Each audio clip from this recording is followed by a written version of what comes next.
Ce over the speed limit, nebunule? Ai furat mașina, de ce ai fugit de poliție? Asta zic și eu, de ce ai fugit?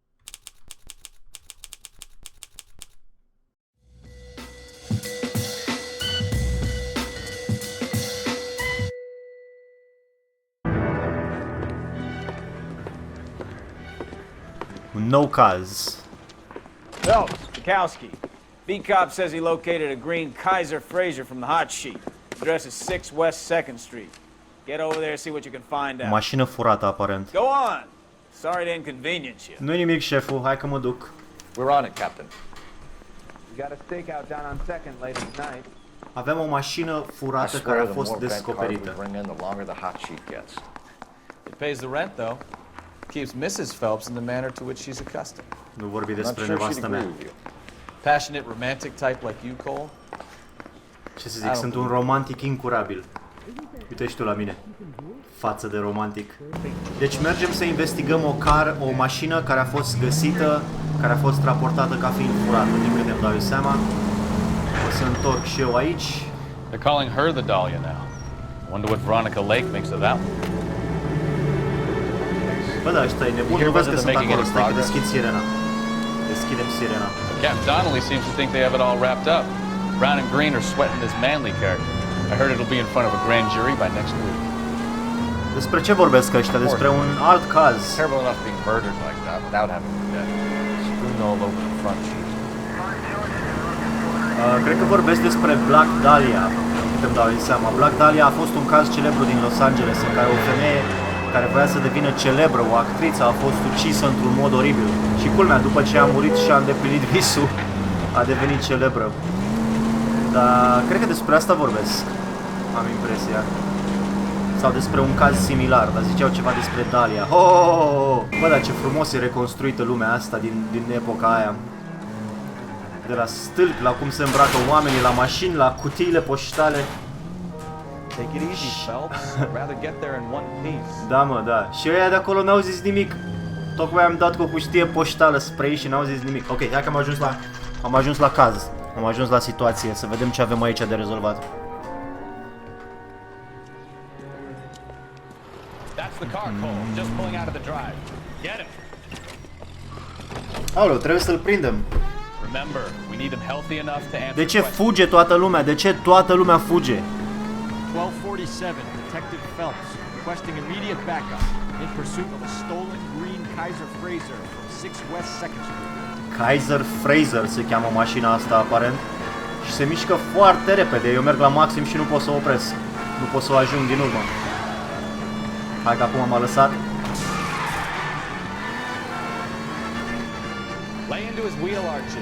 Da, mă bag acum.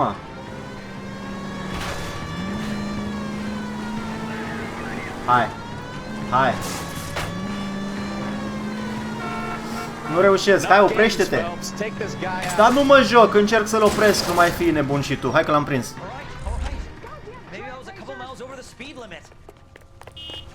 Ce over the speed limit, nebunule? Ai furat mașina. De ce ai fugit de poliție? Asta zic și eu, de ce ai fugit? What's your name? Când auzi o sirenă... You're under arrest. For what? What are you talking about? Nice try. I'm talking about the car being stolen. You're out of your Mașina e mind. furată. I bought the car. Distruiatule. I've got the paperwork to prove it. Ok, are un act care zice că dovedește. Deci signed Cliff Anderson,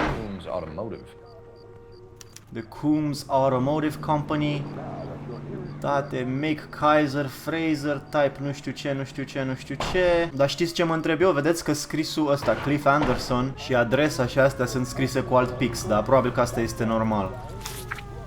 Ok, hai să-i punem niște întrebări. You purchased this car from Coombs Automotive Company? Yeah, that's right. Da, da, asta nu e o minciună. E clar că dacă unde altundeva să-l cumpere. From the same place.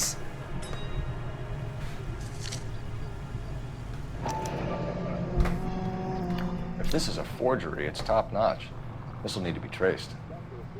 Ok, iarăși alte acte de cumpărare pe spate. Pe spate nu scrie nimic. Ce ar trebui să fie aici? Seller. Ar trebui să scrie... Da, seller, buyer, dar nu scrie nimic. Eu ce să înțeleg din asta? Mă rog, se prinde Phelps, e un băiat deștept. Hai să vedem ce altceva mai facem aici, îi mai punem întrebări. Motive for You have a flight. criminal record, Mr. Harris? No, nothing like that. Aha. Zice că nu are... Nu pare să mintă, pare să zică adevărul. You expect us to believe you. Is that so much to ask? Nu? Hai mă, dar nu părea că minte, că se uita fix... Adică nu se uita în ochii mei, dar se uita așa, ca și cum... Mi-e ciudă, Who vehicle did you deal purchased. with at Coombs Automotive? The Da, cu owner, cine ai avut de Richard face? Coombs. Richard Coombs. Și acum aminte? Nu minți, zice adevărul. He made out the bill of sale personally? Of course he did. He kept a facsimile for his records. Check with him. Asta going a to fost get bun. bottom of 2 din 3. Until Ok. we do, you're going downtown. You gotta be kidding me. I'm getting arrested for buying a goddamn car? If everything is legit, Harrison, you'll be out soon. Until then, if I were you, I'd keep my mouth shut. Da, nu e corect, adică săracul e arestat pentru că ce? Pentru că a cumpărat o mașină, nu e tocmai ok. Do you know who my father is? Cine e mă We need to tatăl get tău? to Coombs Auto and Președintele check out Americii, cine Harrison's poate să story. fie? Da, hai că mergem la Coombs Automotive Company. Dacă, da, uite. I think he's telling the truth. Some of the most convincing people you will ever listen to are born liars. Usually they're called politicians. Politicienii nu sunt deloc convingători. Dar băiatul ăsta părea nevinovat, deși a mințit despre o chestie. And he seemed like a clean-cut kid. Well, I get it now. You see some kid who's basically you 5 years ago and assume he's got to be innocent. I'm more Da, than happy chiar. to be proved wrong. Chiar ce If semăna you'd cu been mine. Black or Hispanic, you'd be singing a different tune. You spout all this Christ alive! Liniștiți-vă, mă, e ok, e totul ok. I'm not sure Da. that's communism, Stefan. Oh, God, please. Not another history lesson from the man who single-handedly won the war. Are you finished? Yes, I feel much better now. We'll shake down the car dealer and take it from there. Unless his daddy plays golf with yours, of course. In which case, we'll give him a firm gentleman's handshake and be on our way. See? I knew you weren't finished. Ce tot vorbește acolo, Ștefanel? What were you doing? Păi, nu pot să fiu atent, că dacă tot pălăvrăgește acolo... Ok, hai că aproape am ajuns. From Los Angeles, California, this is KTI Radio. Ok, am ajuns la dealerul auto, care face mașinile astea. Care le vinde, nu care le face.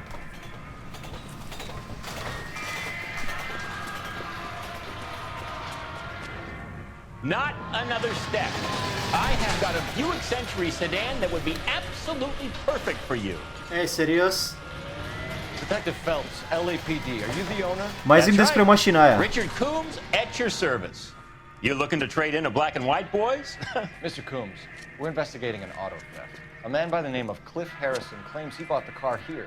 Well, some people would say that my cars are a steal. Ce glumeț. That's a joke, son. Ce glumeț. Very amusing, Mr. Coombs. I remember foarte Harrison. amuzant. It was a green two-tone Kaiser Frazer, if I remember rightly. Do you have the bill of sale? Da. It's in my office. Walk this way. Walk this way. Asta e o glumă clasică din desene animate. Walk this way, că înseamnă That's a joke mergi pe too, aici son. sau mergi așa. Phelps, you mind if I shoot this guy? He's getting on my nerves. Da, mă, poți să-l împuși, ce treabă am eu. Nu sunt eu șeful tău. Suntem parteneri, fă ce vrei. Here it is. Got the original pink slip there, too. Ok, hai să ne uităm. Aici, din nou. Name, Gene Archer. Archer. Who that? Cine este 146 Gene North Archer? Fremont Avenue. Nu știu cine este Gene Archer, dar...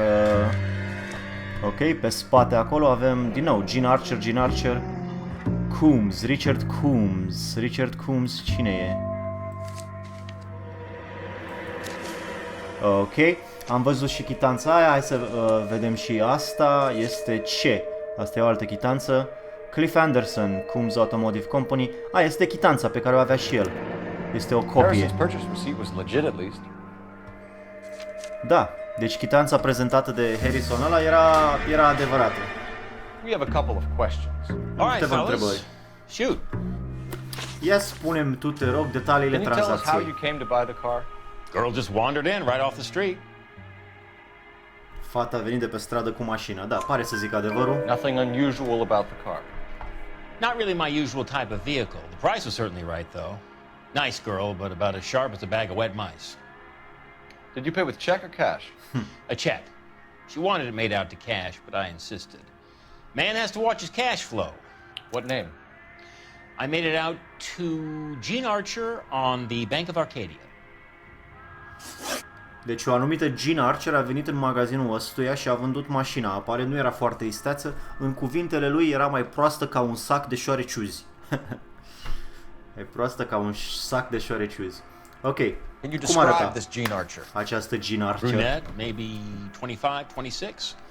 Little on the plump side, but not bone ugly. Puțin grăsuță, dar nu urâtă. Ok, pare să fi zis din nou adevărul. What was your impression of her? Kind of harried and harassed. In a hurry to go somewhere, but no place to Agitată, go. grăbită. Get to know the type. Association with Marquis. Da, zi, întreabă de Do you know asta. anything about the company that prints these pink slips? Nope. Should I? It isn't exactly my business. Compania care printează chitanțele astea.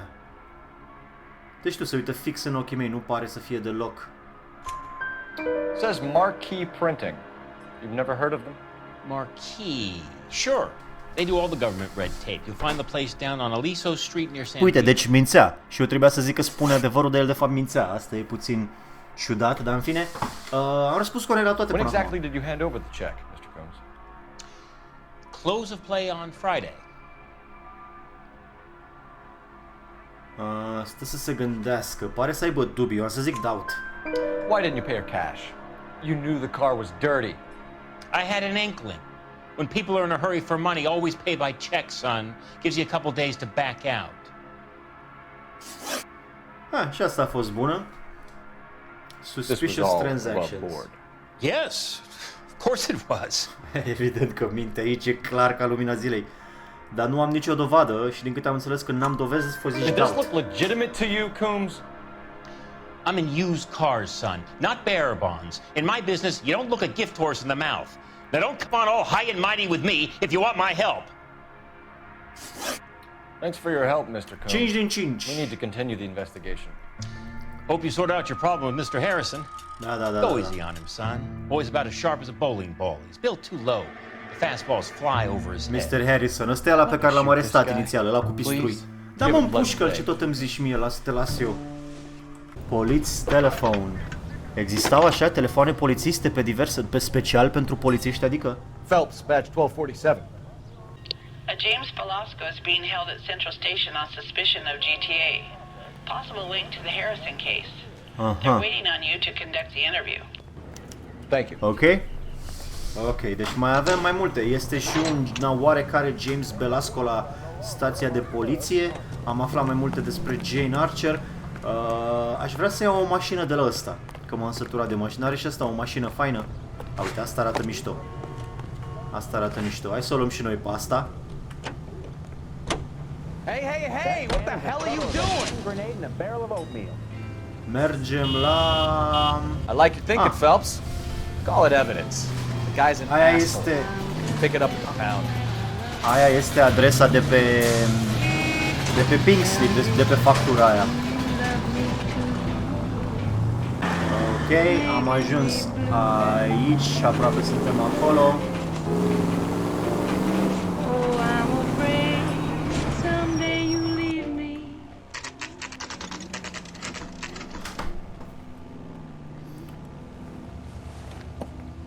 Empty. Should have known that Archer broad would have given us a false address. E o adresă falsă. E o adresă falsă. Ok. We should go to the station, see what this Velasco guy has to say. To the station. Hai la Central Police Station.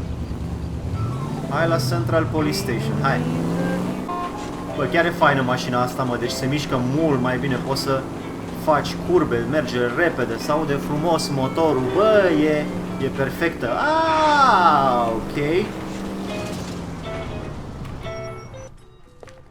deși sunt mașini mai vechi, senzația pe care o ai când conduci la fel ca în GTA, spre exemplu, unde ai mașini noi și moderne și rapide. Detectives, Velasco is prepped and ready in 2. Another stolen car with legit papers. Thanks. Deci o mașină furată cu documente oficiale și zice că este în interview room 2, adică aici, presupun. Crummy bastard. Ce ai zis, mă? Bă, ce ai zis? James Vreau să mă Velasco? duc să-i... I want a lawyer. It's my car and I got the proof right here. Take a look for yourself. Da, mă, și tu ai un de ăsta. Am văzut, toată lumea aveți de ăsta. Ce mai ieși cu asta? The James paper is real enough, Velasco. Velasco, but the car isn't yours. This pink slip is a forgery. Așa, hai să-l întrebăm. Car, James. Blow it off, greenhorn. You'll get nothing from me. Zici că plânge, zici că stă să plângă, uite și tu ce față are. Ce-i cu fața aia? Evident că se îndoiește de You're a ceva. two-time loser. If you don't give me something, I'm gonna ask the DA for the maximum. You're looking Da. at 10 years, 10 ani, Velasco. Velasco, Kiss your youth 10 ani. goodbye. I want a deal. Keep talking and we'll see what sort of deal you're worth. My job is to drive the cars out of state. Nevada, Arizona, sometimes New Mexico. Deci este The implicat. paperwork they provide is normally a breeze. Deci este implicat. Ok, association with Archer, Jane Archer, Does femeia. the name Gene Archer mean anything to you? Nope. Never heard of her. Pare destul de sigur pe el. Nu, iar începe să-i tremure bărbia de parcă stă să plângă. Uitați-vă și voi la el cum se uită de colo, îi mișună ochii. Doubt, iarăși. You want my partner here to convince you that you do know her? I'm giving you the straight dope. I don't know no Gene Archer. Am greșit aici. Păi nu pot să-l mai întreb o dată că... What happens to the cars once they cross over the state lines? I don't know. I just deliver them. Bineînțeles că nu știi. Bineînțeles că nu știi. Give me something, Velasco, or I'll take you back to the cells and tell the whole station you're a child molester. How long do you think you'll last? Okay. I hear you. The cars Hai, get zi sold ceva. in Chicago or back east. Sometimes I bring back cars coming the other way. Aha. Ok, asta a fost bună. Unde Where do sunt you pick ținute? up the cars, Velasco? Warehouses. Mainly in East downtown. Da. Come on, Velasco. You must have an address. Zici tu adresă. That's not the way they work. They keep moving around, never the same address twice. No. I had a chance to cooperate, Velasco. See you in 10 years when you get out.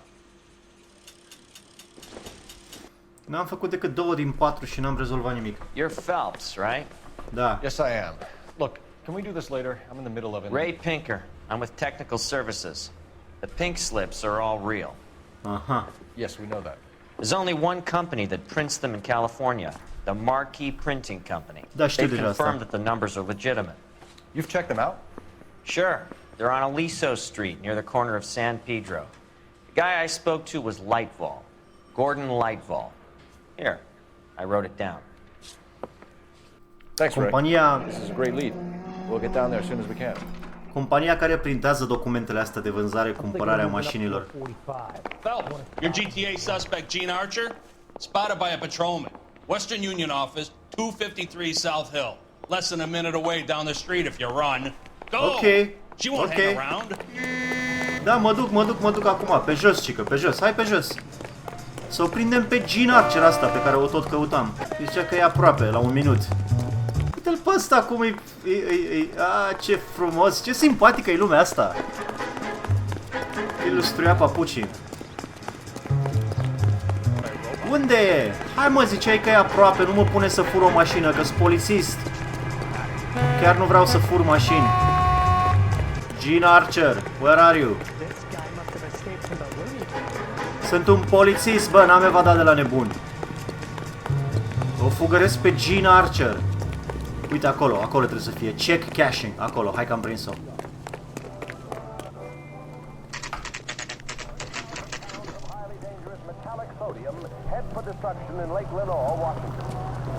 Tu când ai ajuns, mă, aici? Eu am alergat ca un dement și tu ajungi așa... Ah, we missed her.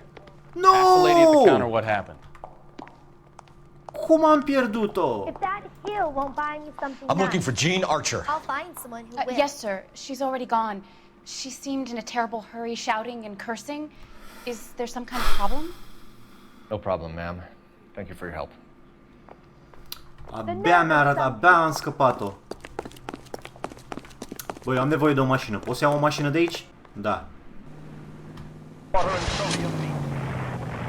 Da, interesant cum pot eu să iau mașini așa de unde vreau eu. Da, ești polițist, faci ce vrei. Hai la fabrica aia de printing.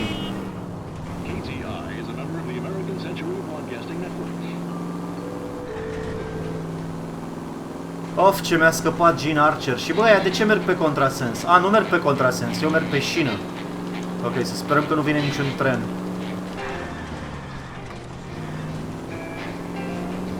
La începutul misiunii zicea ceva despre corupție, zicea despre cum nu știi niciodată cine este corupt și cine nu. Știți că v-am zis eu la un moment dat că am impresia că partenerul meu va fi o întorsătură de situație. Voi afla că partenerul meu a fost de fapt tot timpul ăsta corupt împotriva mea. Sau șeful de poliție sau ceva, cred că va fi o întorsătură de situație la un moment dat. Nu-mi spuneți, no spoilers. Nu vreau să știu, asta este compania de printat. Are you drunk, mister, or are you just cracked? Cu cine vorbești, mă? Cu mine vorbești? Come on, Cole, leave him alone. M-ai întrebat dacă sunt bad? Sau prost? De ce? Pentru că eram pe aici? Dar nu e corect. Eu nu vreau să mă iau de el. Dar ce? Eu îmi văd aici de treabă, sunt polițist și ăla vine să se ia de mine. What can I do for you, gentlemen? Cine se crede? I'm a traffic detective from Bună Central ziua. Division. Who's in charge here? I am, Gordon Lightfall. What's this about? Ăsta este domnul We understand Lightfall. that your company prints California vehicle titles. Yes, I have the government contract to print pink slips. Have done for some years. Have you had any goods Okay. or equipment stolen recently? We're running up against stolen cars with seemingly legitimate paperwork. Okay. Not recently. Have you ruled out forgery? There's no shortage of talented artists in this town. We'll keep it in mind. Păi vreau să-l întreb We have some ceva. questions for you, Mr. Lightball. Da, am și eu niște întrebări. Mr. Lightball, ceva we're despre currently asta? working 2 auto theft cases. Do you know anything about a car theft ring? Certainly not. Why would I get mixed up in a thing like that? Bă, mie îmi pare ca și cum minte, adică... Uite și tu, am să zic doubt. We have suspects with legitimate pink slips that were printed here, Lightfall. You better give me something before I bring the whole department down here. Don't be hysterical, detective. Ok, asta a fost bună. As a matter of fact, we had a similar problem a couple of years ago. Ia zi. A number of used car lots were selling blank documents to a criminal organization. You don't say. Asta a fost bun. Pink Slip Supply. De unde Do le the iei? names Cliff Harrison and James Belasco mean anything to you? No, they do not. Aici zice adevărul, cred. You sure you don't know either of them? Never heard of either gentleman. Hai mă, că părea că zice adevărul acolo, deci nu ajung You nicăieri. have a delivery ledger, Mr. Lightfall? We would like to cross-check against the Coombs Automotive Emporium. It's a little out of the ordinary, detective. I'm not sure I can share those sorts of records. Doubt? Hand it over, Lightball. You don't want us having bad thoughts about you, do you? Very well, but this really is irregular. Da, mă, e neobișnuit. Ia și arată-mi chestia aia odată. Nici nu știu ce am cerut. Ce avem aici? Marquee Printing Look for Company. patterns, recurring names, unusual addresses, anything out of the ordinary.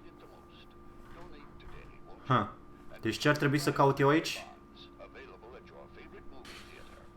Ce caut eu aici? Deci avem aici numele, data. You certainly encourage repeat business, Lightball. This Mr. Bigelow is a good customer.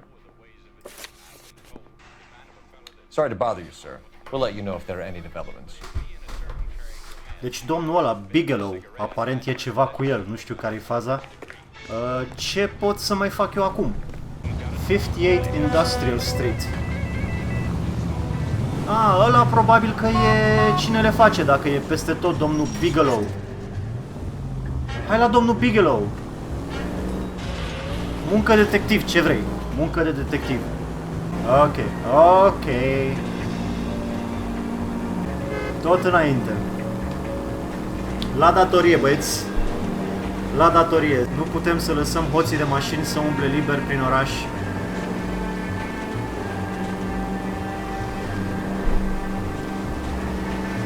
Deci este foarte distractiv să te bagi printre mașini, mă jur. Foarte distractiv.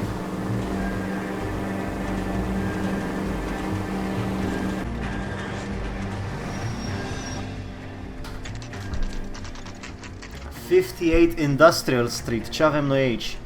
Stai, ne-am scos pistoalele? De ce ne-am scos pistoalele? I thought you Marines were gung-ho, Cole. You have a 45, don't you ever want to use it? I'll take the back. Just give me a few seconds to get around there. Asta nu-mi place. De ce fugi tu prin partea cealaltă? Și de ce intrăm aici să împușcăm? Adică nici măcar nu știm ce e aici. E un client fidel la ceva. Asta nu are prea mult sens. Nu are prea mult sens să intrăm aici cu pistoalele, să împușcăm fără să punem nicio întrebare. Am găsit adresa asta într-o carte. LAPD. All of you are coming downtown with me. Ok. Ok, atunci vă împușc. Atunci va trebui să vă împușc.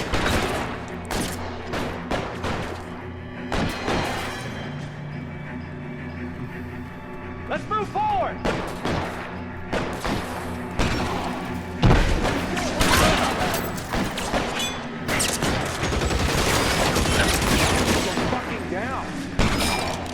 Mamă, cât de mulți sunt!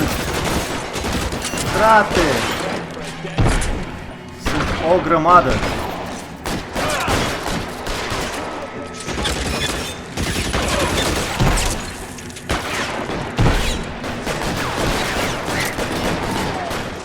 Deci sunt atât de mulți!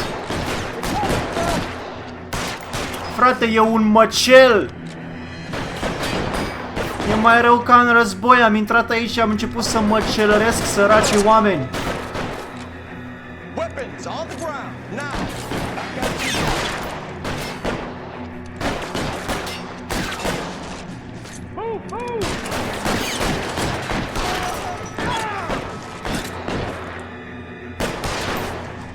Săracii oameni, pur și simplu i-am măcelărit. I-am măcelărit pe oameni. Mai avem unul aparent. Unde ești, mă?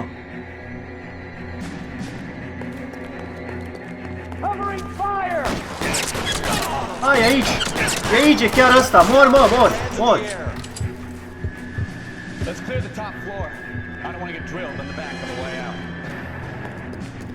Bă, ce? Cât de calm vorbește ăsta, ca și cum nu s-ar fi întâmplat nimic. Ca și cum e încă o zi la birou, e în regulă. Noi mare brânză, împușcăm și noi un om aici, un om acolo. Noi mare lucru, nu-i nimic special. Așa. Alright, don't shoot. Keep your hands up. Watch him, Bukowski. He doesn't move until I've tossed this place. Ăsta mi-arată cunoscut de undeva. Nu-l cunosc de undeva pe ăsta.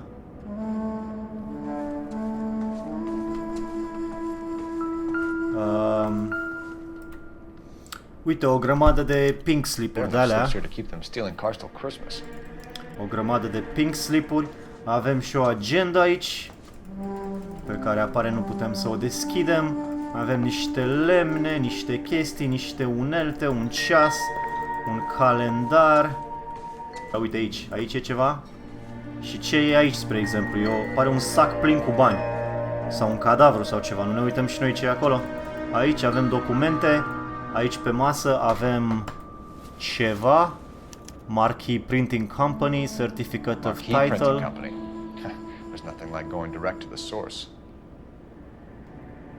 Da, lucrurile arată destul de clare, ăștia sunt responsabili. Betting slip. Looks like Mr. Lightfall has been on a losing streak. Și domnul Lightfall e ăla de la compania de printare, care aparent a tot pierdut la pariuri în ultima perioadă. Stolen cars that leads right to your door, Bigelow. You're in this up to your neck, but I don't think you're the man in charge. Make it easier on yourself. Give him up. I do work on cars for customers. You charge in here shooting up the place like it's the Ballad of Bulge. I can't give you anything. Are și el dreptate, la adică am intrat acolo ca la război, dar au împușcat ei mai întâi în mine. We know about marquee printing. You can make this easier on yourself by giving us your man on the inside. I sometimes repair cars and put them back on the road. I need a pink slip to resell them. There's no problem there. Asta e o minciună. Don't lie to me. I'm not in the mood for any more lies. The slips are the real deal, and I order them from Marquis. Nu sunt adevărate pentru că am o grămadă de dovezi care zic că nu sunt adevărate. Cum ar fi astea. I want a mouthpiece. The organization employs a very good one. Does a great job of keeping Mickey C out on the streets. Dar aparent nu am făcut ce trebuia. Or not, Bigelow, you're going away for as long as I can put you there. We'll see. I didn't fire a shot, copper. I just watched you tear my place up. Da. Da, are și el dreptate. Asta a fost misiunea, oare? Eu tot n-am înțeles exact ce s-a întâmplat. Deci ăsta avea o rețea de furturi de mașini pe care le primea, le printa documente noi și pe urmă le vindea prin James Belasco și ăla. Apprehend Gordon Levitol. Trebuie să-l prind pe... Trebuie să-l prind pe ăla de la firma de printare. Unde e mașina mea? Hai mai repede, fane. Mai stau mult după tine. What a mess. Gonna take some cleaning up, that's for sure. I wish it hadn't gone that way. Well, they shouldn't bring guns to work with them. We didn't have a lot of choice. You have to admire the barefaced cheek of someone who tries to blow your brains out one minute and pleads innocence the next. Yeah, especially when he's surrounded by evidence. But guys like Bigelow spend so much time convincing themselves that they're not doing anything wrong that they actually start to believe their own bullshit. They get sloppy. Bigelow, Lightball, all of them. If they hadn't, who knows how long they could have kept this racket going. Complacency or greed. It's always one of the two that brings them down. Da, nu a fost tocmai plăcut că a trebuit să mergem să împușcăm pe toți ăia ca niște barbari, dar în același timp nu mi-a plăcut faptul că partenerul meu, Ștefan, a zis el că stai că fii atent că plec, eu o iau prin spate. El a plecat, a luat-o din spatele și next thing I know, aia încep să tragă, să puște în mine. Tare mi-e că am dat peste ceva mai major aici, peste o operațiune mai mare și că cumva poliția e implicată, mai ales că la începutul jocului zicea ceva despre corupție și cum nu poți avea încredere în nimeni, deci cred că e ceva de genul ăsta. Asta ar fi să fie dacă ar fi să speculez. Acum mergem să-l prindem pe ăla de la compania de print. Probabil că vom ajunge acolo și el va fugi, pentru că toți fug în jocul ăsta. Nu este unul care zice, da bă, bine m-ați prins, hai! Au! Careful! Doamne, ce am intrat în ăla, săracu ce am făcut. Acum nici nu sunt în mașină de poliție, nimeni nu știe că sunt polițist, sunt doar un nebun. Mai e acolo, da, uite-l, uite-l, e înăuntru. You're under arrest. Te-ți arestat. You again? This harassment is starting to wear thin. Aha. Aha. We found a box of pink slips in a warehouse full of hot cars. You signed for them, Lightball. I signed for all the orders and deliveries. You'll need something better than that, cowboy. Am ceva mai bun de atât. Am ceva mai bun de atât. Am toate biletele alea pe care... We already have all we need to send you down. I've had enough of this. You either produce some shred of proof, or I call my attorney. Avem betting slips, toate betting slipsurile alea. Zic tot ce e de zis. Betting slips. You're in the hole with the organization. We know about the debts, Lightball. I agree. I have a small problem. I'm prepared to help you in any way I can, Detective. I'll name names. Okay, I need to get this out of the paper. Cine conduce operațiunea? To shut up now, Lightball. Gordon Lightball, I'm charging you with conspiracy and fraud. Hands behind your back. Hai mă, că omul vrea să ne zică cine conduce operațiunea. The LAPD Central Traffic Division has today smashed a nationwide auto theft ring, writes crime correspondent, blah, blah, blah. Oh, here it is. Traffic squad detectives confronted a large group of armed thugs. After an exchange of gunfire, more than a dozen dead criminals were removed from the scene. The LAPD sustained no casualties. Damn fine work, Phelps. Now get out there and nail some more bad guys, will you? Deci din ce în ce mai bine merge. Curând voi fi detectiv la omucideri, care ăsta cred că e cel mai sus nivel de detectiv, sau ce vrea toată lumea, decât să fiu detectiv la trafic. Nici nu știam că există detectiv la trafic, adică acum serios, ce poate să facă un detectiv la trafic? Am terminat și cazul ăsta, descurcat așa și așa. Am 2373 de damage la, la mașină. Trebuie să lucrez la skill-urile mele de condus. Dar oricum, ăsta a fost episodul de astăzi. Abonați-vă să prindeți toate filmele cu Noire și tot ce altceva fac. Verificați și celelalte serii de pe canal. Și da, ne vedem data viitoare. Pa, pa!